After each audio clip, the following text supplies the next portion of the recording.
So guys, habang naglalakad ako, nakita ko dito si tatay na natulog. Si tatay kasi isang pedicab driver, so lapitan natin guys. Hello tay, musta? Tulog ka? Tulog ka, pasensya na, ginising kita. Kumusta? Nagpe-pedicab ka, di ba? Nagpe-pedicab ka? Kumusta naman na biyahe? Okay man? Kumusta makita? Okay pa pakakuan, wala pang boundary. Ayo. Sarili mo ba yung pedicab? Sarili mo. Kung na ako, pedicab lang mga masakay. Oo. Pilit malaki. Oo. Kulok na ko, kulok na. Pera ka na katuig ng pedicab. Guwapo.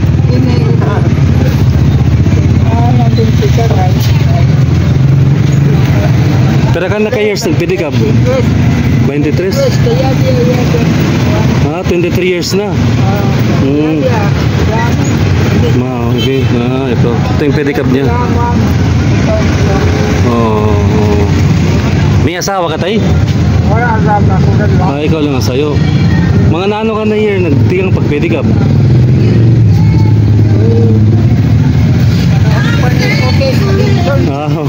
1980s pa siguro, no? 1980s. Ngayon nagpahinga ka kasi na anong year?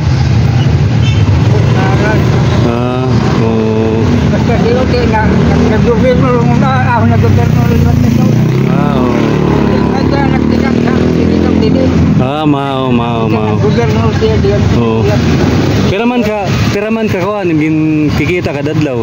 Pag pedicab pero binta permi. Hindi na po na basta nakuhan. Masakay nga rin ako na trip. Kaya di malak na kayod siya parusikan lang ang tutok mo. Pero kayo kaya ako rin nabe alin ko lang. Okay. Alin ko na ako. Taga didi ka lang sa Katarman mismo. Dagal na sa Kasoy.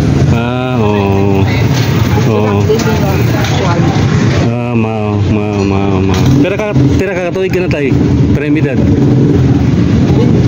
70 pa nagpe-pedicab ka pa. Kumusta yung lawas? Okay man? Para ka man binabating masuol. Sige tayo Dela. Sige tayo mapalit kita dito kuhan. May palito na kawan. Kinaam ka na? Oray pa. Sige kayo palitan tayo dito kuhan. Crispy king at dito may crispy king Dela ay mapalit kita yung na Dela tayo.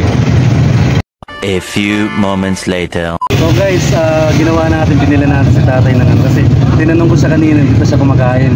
So ginawa ko, bumili ako ng speaking pagkain. So bigyan natin si tatay kasi hindi pa siya nagka-lunch. So tayo, bumili ako ng pagkain mo. Kain ka muna. Then pag babalikan ka namin para tulungan ka. Tayo. So maraming salamat tayo sa So anong masasabi mo sa mga viewers natin? May panawagan ka tayo sa mga viewers natin? May panawagan ka? Buligan ka or sige kaya daw niya. So hindi siya nangingin ng tulong kasi kaya naman daw. So kaya ng pedicab at 70 years old guys. Nag-ano pa siya, nagtawag doon, nagpe-pedicab pa siya. So yun guys, kung sakaling maano kayo sa Katarman, pag nakita nyo sa sakyan nyo kasi siya, tawag doon, nagpe-pedicab siya. So tulungan natin si tatay. Minsan pag sumakay tayo, pagpunta natin si tatay ng tip para makatulong naman sa kanya.